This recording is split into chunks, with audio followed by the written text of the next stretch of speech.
নমস্কার, তিয়াশা রান্নাবান্নাতে আপনাদের সবাইকে স্বাগত। আজকে শেয়ার করব আপনাদের সাথে দারুণ একটা রেসিপি। সেটা হচ্ছে চিংড়ি ভাপার রেসিপি। খেতে কিন্তু এটা দারুণ টেস্টি হয় আর বানানো খুবই সহজ, বেশি সময়ও লাগে না। হাতে যদি কম সময় থাকে তাহলে কিন্তু এই রেসিপিটা ট্রাই করতে পারেন।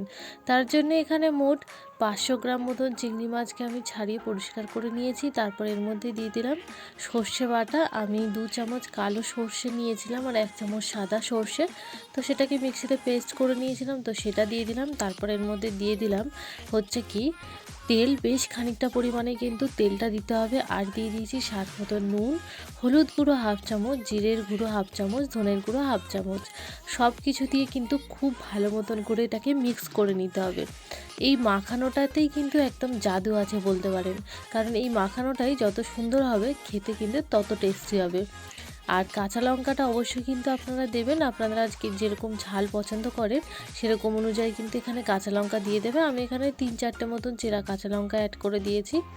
একটু ঝাল ঝাল হলেই খেতে কিন্তু বেশ ভালো লাগে। তো সমস্তটাকে হাত দিয়ে ভালো মতন করে মেখে নিয়েছি। এবার এটাকে আমি একটা প্যানের মধ্যে ভাপে দিয়ে বসিয়ে দেবো। তো এটা প্যানের মধ্যে দিয়ে দিয়েছি, এবার ঢাকা দিয়ে হতে দেবো ঠিক 2 থেকে 3 মিনিট মতন, ব্যাস একদম রেডি হয়ে যাবে।